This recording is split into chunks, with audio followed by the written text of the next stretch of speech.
Canales Comunitarios Regionales del Ecuador Asociados se crea, presenta Realidad Nacional. Amigos, gusto estar con ustedes como todas las semanas en este espacio, el espacio de los canales comunitarios y regionales del Ecuador Asociados, que nos permite difundir este programa a través de 45 canales de televisión a nivel nacional, canales de televisión con cobertura local, con cobertura regional y con cobertura nacional. En esta ocasión nos acompaña Gustavo Larrea, quien es director nacional de la agrupación del movimiento Democracia Sí, con quien vamos a topar varios temas de actualidad, varios temas políticos y un poco su visión y percepción con el magnífico olfato político que tiene. Gustavo, qué gusto y bienvenido. Roberto, un gran gusto estar aquí. 2 años del gobierno del presidente Lenín Moreno. ¿Cómo tú valoras de estos 2 años? ¿Ha cumplido las expectativas? ¿Le falta? ¿La sociedad ha fortalecido su adhesión? ¿O cómo tú ves? Yo creo que han sido 2 años que a veces se desvalorizan, a veces se ve la mitad del vaso vacío y no la mitad del vaso lleno. Y me parece importante usar esta metáfora para decir qué era nuestro país hace 2 años y cuál era su contexto y cuál es el de ahora. Hace 2 años el país vivía una concentración absoluta del poder. Era el expresidente quien decidía en todos los poderes del Estado. Había un gobierno que no respetaba la libertad de expresión, de opinión, la libertad de prensa. Había un gobierno que perseguía, que había criminalizado la protesta social, que confundía protesta social con terrorismo. Había un gobierno que mantenía un crecimiento económico a base de un gigantesco endeudamiento externo y de la suerte de haber tenido en algunos años un muy buen precio del petróleo, pero que no había invertido esos recursos en el desarrollo del país, sino en un absurdo despilfarro y en una corrupción que prácticamente llegó a todos los ámbitos de la estructura del Estado. Creo que en esas condiciones asume el poder el actual presidente. Para muchos su elección iba a implicar un continuismo, para otros no, iba a implicar un cambio. Y el cambio comenzó hace 2 años. Yo creo que el presidente en su discurso del 24 de mayo, que van a ser 2 años muy pronto, próximos días, trazó una hoja de ruta. Le escucharemos el 24 el balance de esa hoja de ruta, pero yo creo que en materia, por ejemplo, de recuperar la independencia de las funciones del Estado, se ha avanzado. Haber convocado a la consulta popular y haber designado, entre otros, al doctor Julio César Trujillo como vocal de ese consejo, y ese consejo haberlo elegido presidente, fue importante porque permitió, con el aval del pueblo ecuatoriano expresado en las urnas, devolver o iniciar la devolución de la independencia de poderes en el Estado, y ese fue un paso importante. El otro paso simultáneo fue el recuperar la libertad de prensa. Yo creo que ese espacio también fue importante, fue una acción del Ejecutivo que empezó desde los primeros días de gobierno y que poco a poco se empezó a ver. Al comienzo, además, un gobierno complicado, porque la mayoría de ministros de Estado era gente muy cercana al expresidente Correa. Fueron saliendo poco a poco, hasta que finalmente creo que la gran mayoría dejó el gobierno. Y creo que esos cambios se dieron en materia de política, en materia de lucha contra la corrupción, un país que vivía en impunidad y que tiene ahora 12 funcionarios de rango ministerial presos, aproximadamente 18 fugados, es decir, demuestra que hubo una acción de la justicia. Un vicepresidente preso, y no con un afán persecutorio, sino con un afán de que se haga justicia. Mucho reclamamos la ciudadanía que este combate continúe, y creo que debe continuar, y exigimos a los organismos del Estado. Yo creo y confío en que la Fiscalía actuará con transparencia, con dignidad en esa lucha. Ahora, ¿se podría decir ahí entonces, mi estimado Gustavo, de que el gobierno actual es un gobierno de proyección, tal vez con una visión a la reelección, o un gobierno de transición con una visión a una regularización democrática en el proceso político del Ecuador? Yo creo que el presidente Moreno ha actuado adecuadamente, en el sentido en que ha privilegiado hacer las cosas y no ha estado pensando en las elecciones del 2021, ni siquiera en las elecciones del 2019, sino que ha estado pensando en realizar las tareas que le competen como presidente. Y lo ha hecho, lo he explicado en materia política y en la lucha contra la corrupción. También en materia de política económica hay avances importantes, pero para remitirme a tu pregunta, creo que lo fundamental ha sido consolidar una transición democrática, más allá de cuál será la proyección política en el 21. Y esto nos indicaría entonces la posibilidad, tal vez en el 2021, ya que se ha topado el tema, de que posiblemente Democracia Sí, con Gustavo Larrea a la cabeza, opte por una candidatura presidencial. Mira, nosotros no hemos privilegiado ninguna candidatura como organización. Acabamos de tener una importante victoria en las elecciones del pasado 20. Al decir importante victoria, ¿cuánto es lo que ustedes lograron a nivel nacional? Nosotros logramos 34 alcaldías y participamos en la elección con nuestros votos de 6 prefectos, de los cuales de nuestra organización son 2. El resto son prefectos aliados a los cuales apoyamos de la tendencia progresista del país. Electoralmente obtuvimos la votación que nos ubica como segunda fuerza política del país. Igual en número de concejales, nosotros tenemos 176 concejales en todo el país, tenemos presidencias en juntas parroquiales, casi en 140 y pico de juntas parroquiales. Es decir, yo creo que alcanzamos una votación que sorprendió a muchos. Nosotros veníamos trabajando intensamente cantón por cantón, parroquia por parroquia, provincia por provincia, y ese resultado se expresó en las urnas. Ese resultado expresado en las urnas realmente permite visualizar, como lo has dicho hace pocos minutos, visualizar un proceso y un desenvolvimiento democrático para las próximas generaciones. ¿Qué es lo que se quiere en el Ecuador? Nosotros, nuestro interés no es pensar en la próxima elección, sino pensar en construir una fuerza política democrática, progresista, que contribuya al país con madurez, con seriedad, con manos limpias, aunque esa palabra suena horrible porque la usaron antes, Así es. Sino con honestidad, es decir, hacer política para servir a la gente y no servirse de la gente. Hacer política pensando en que nuestro país requiere desarrollo y que ese desarrollo económico, social, solo es posible desde nuestras propias raíces. Por lo tanto, no existe una aspiración en el sentido en que tú planteas, pero nuestra organización presentará desde luego candidato a la presidencia de la República. Y si yo tengo el apoyo ciudadano, seré candidato y seré presidente. Y lo contrario, no lo seré. No pierdo un segundo de mi vida porque no nací para eso. Si nací para servir, que es completamente Es muy clara la visión de Democracia Sí, con una... Ustedes trabajan con visión de futuro. Ahora, yendo a la actualidad y a estos últimos días, el resultado de la gestión del Consejo de Participación Ciudadana Transitorio, innegable, sus resultados, sus éxitos y sus logros. ¿Cómo ven ustedes desde Democracia Sí o tu percepción política de los resultados obtenidos? Claro, con Julio César Trujillo, que en este momento está delicado de salud, pero ¿cómo ves tú el proceso? A ver, yo creo que hubo avances importantes. Tener hoy un consejo de la judicatura, tener ahora un procurador general del Estado, tener una fiscal que desde luego mantienen independencia de la función ejecutiva, me parece un logro importante.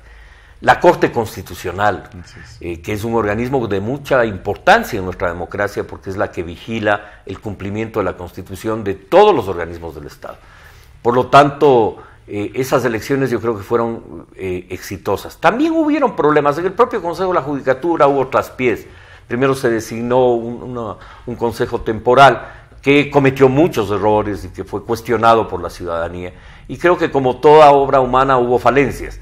Pero en lo fundamental el curso de la historia se corrigió. El sentido histórico de nuestro país, democrático, progresista, se corrigió. Y eso es lo de fondo y lo valioso que rescatar, no solo de Julio César Trujillo, sino de todo el Consejo. Yo creo que del doctor Zavala, de Javier Zavala, del general Hernández, del Pablo Dávila, Eduardo Mendoza. Eduardo, también de Luis Macas y de la doctora de Manaví, que en este momento se me ve el nombre. Yo creo que ellos han actuado con sensatez, han actuado con coherencia. Hay cosas que corregir. Creo que una de las cosas que corregir, que es difícil saber antes de que se produzca, es el Consejo Nacional Electoral. Yo creo que ahí hay traspiés, ahí hay errores cometidos y creo que hay que corregir esos errores.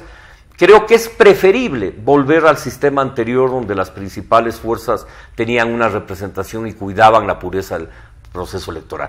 La democracia se basa en la pureza del proceso electoral. Una interrupción muy corta ahí.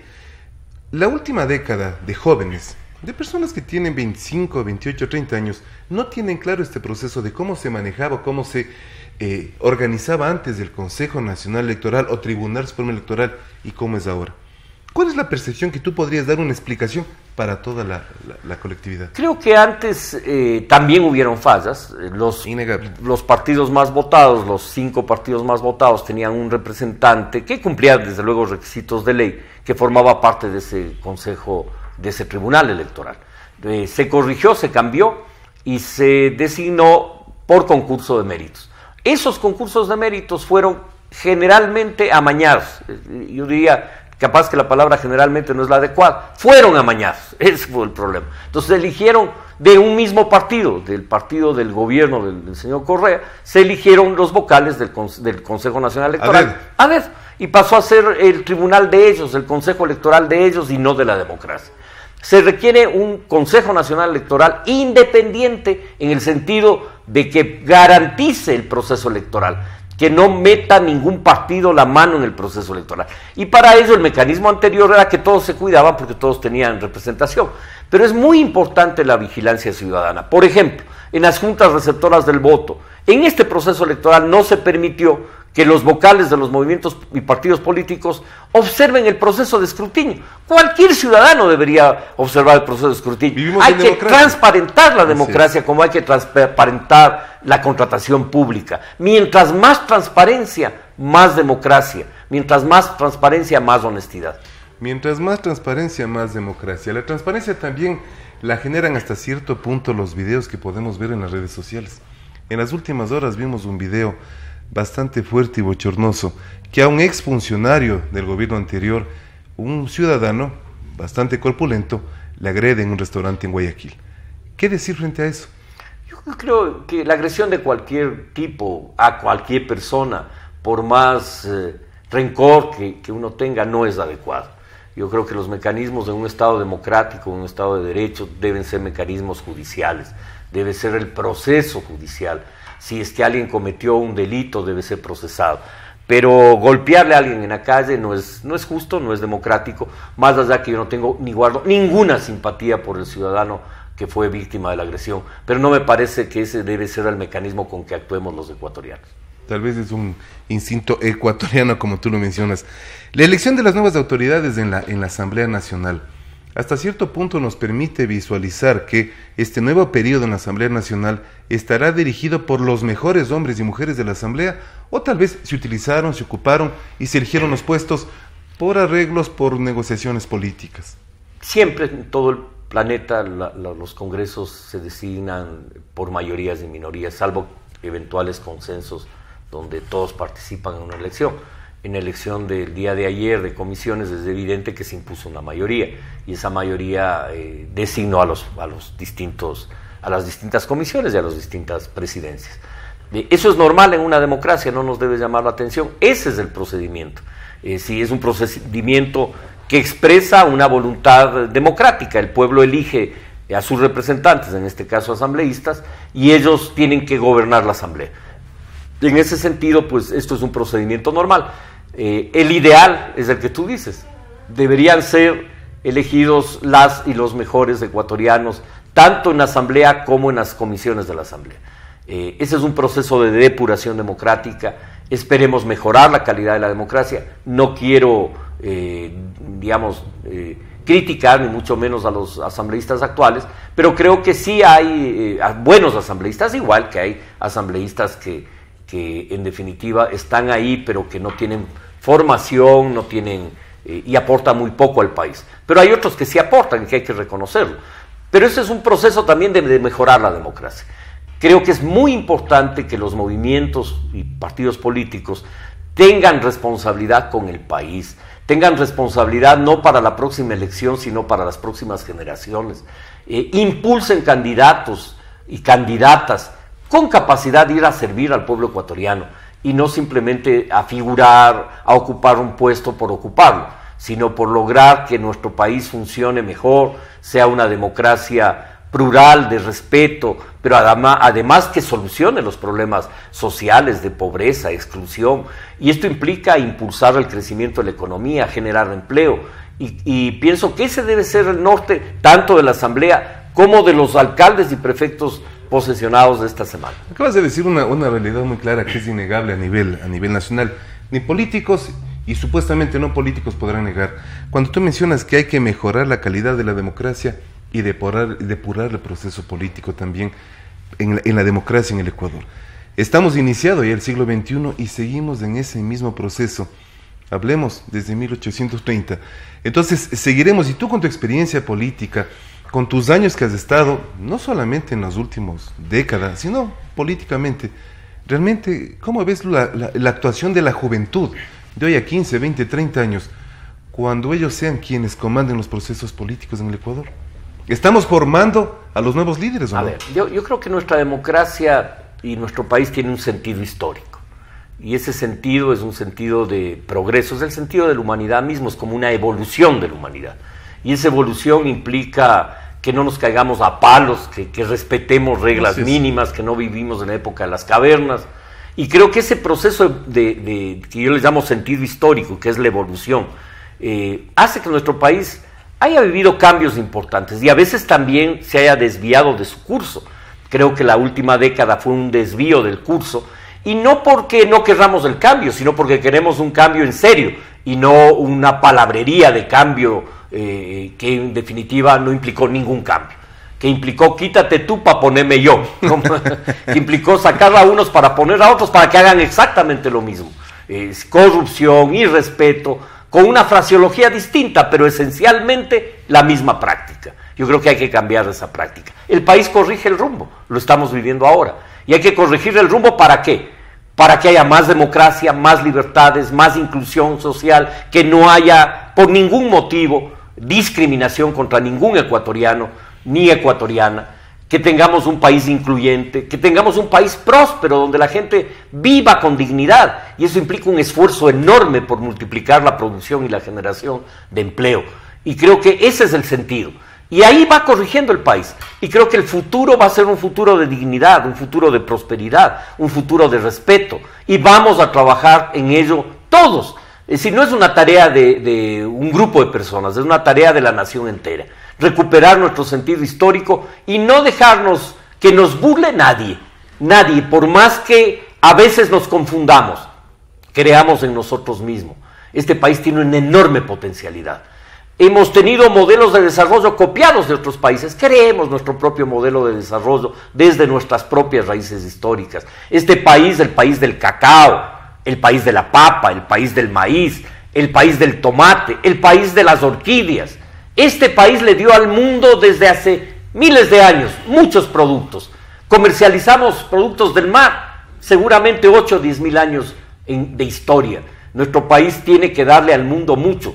Y su desarrollo tiene que ver con esas raíces. No puedes crear un desarrollo económico que no tenga raíces en tu historia, en tu ADN como país. Y recuperar ese sentido de la economía y no estar inventándonos atajos que nos han llevado siempre al fracaso.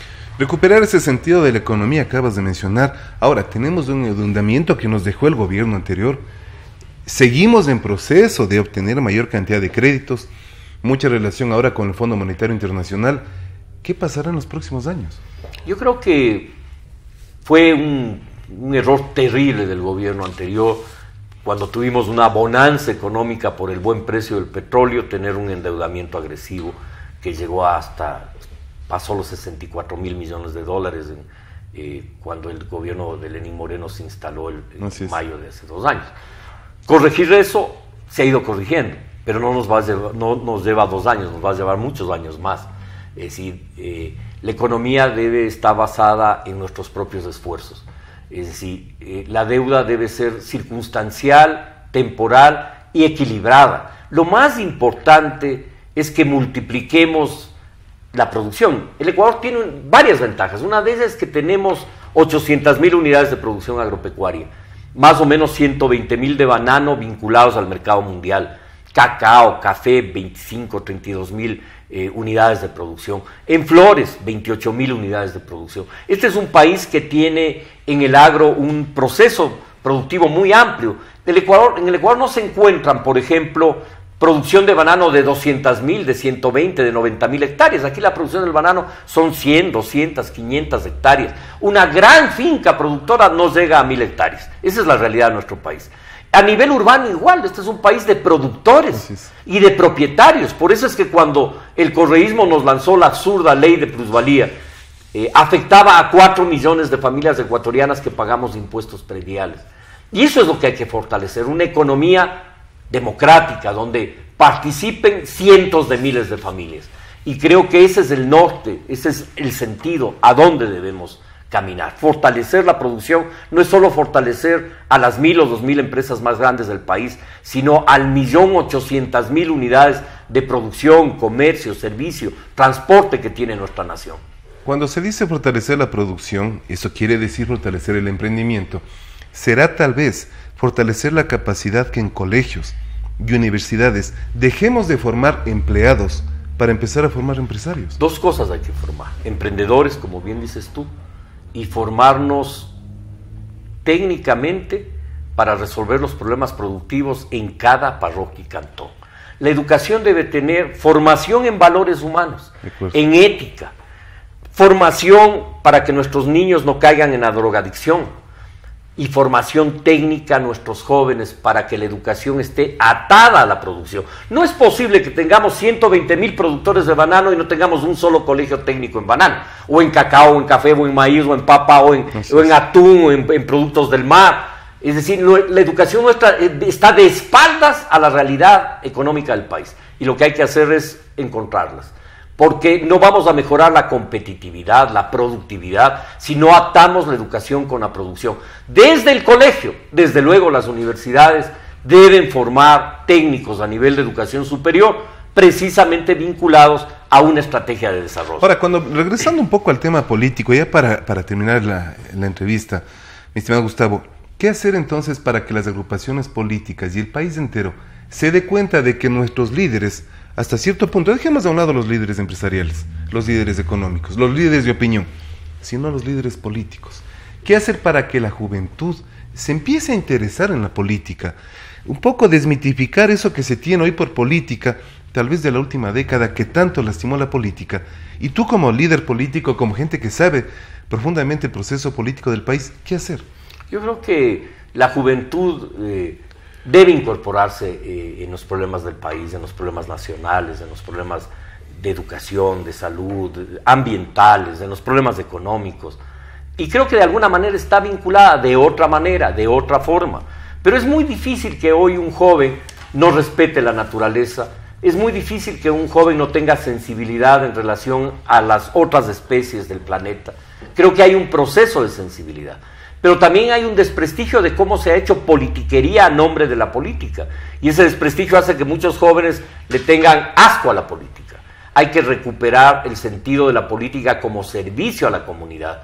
Y ahí es noble la política, porque es, en definitiva, dar el tiempo en servicio a la gente. Y creo que eso es lo que hay que entender de la política. Y llamarle a la juventud a que participe, desde luego, entendiendo la política como servicio a la sociedad, como servicio a la comunidad, y no como servirse de ella, como es lo que ha pasado en las últimas décadas, no solo en la pasada. Yo creo que la juventud tiene la responsabilidad de conducir los destinos del país ahora y mañana. Por lo tanto, jóvenes, a participar activamente, a preocuparse de los problemas del cantón, de la parroquia, de la provincia y del país.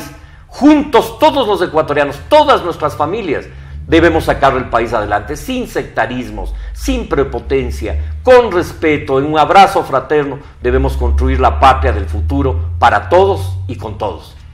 Muy claro mensaje de Gustavo Larrea. Queremos agradecerte, Gustavo. Muchas gracias. Muy interesante diálogo y conversación. Estas no son entrevistas, sino más bien diálogos, conversaciones que nos permiten a Ecuador entero, a través de todas las redes Se Crea, difundir este programa, que cabe el momento de indicarles, se difunde este programa cerca de 100 veces en la semana, porque hay canales socios del gremio que lo pasan 2 veces, 3 veces, y eso nos permite introducirnos en la sociedad, en las colectividades, en las comunidades, dando los mensajes que el Ecuador necesita escuchar.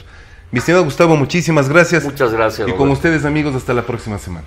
Transmitida por Unción, Nordvisión, Color TV, Oca TV, Canela TV, TV Más, UCSG Televisión, Costranera, ABC TV, TV Norte, V Televisión, TV Agro, Manavisión, TV Manavita, Saracay TV, Teleandina, RTU, Asomavisión, Telesucesos, Unimax, Ecovisión, Lídervisión, TVS, Ecuavisión, Telegalápagos, Telemar, Televisión Católica, Los Encuentros. Canales Comunitarios Regionales del Ecuador Asociados. Se crea, presentó Realidad Nacional.